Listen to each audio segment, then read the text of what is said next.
Hi! In front of me is TCL Tab 10s, and today I would like to show you how you can manage apps permissions on this device. First of all, you need to access Settings, scroll down and tap on Apps. Now you need to scroll down again, click on Permission Manager and select one of your device's features. I will go with Location. Then select one of your apps like Calendar and tap on one of those options. Allow only while using the app, ask every time, or deny. I will go with the first one, allow only while using, so when I go back, as you can see, Calendar just gained access to this device location if I'm using it.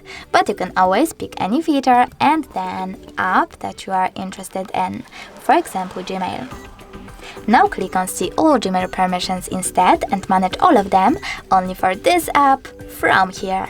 Thanks so much for watching. If you enjoyed this video, leave a like, comment and don't forget to subscribe.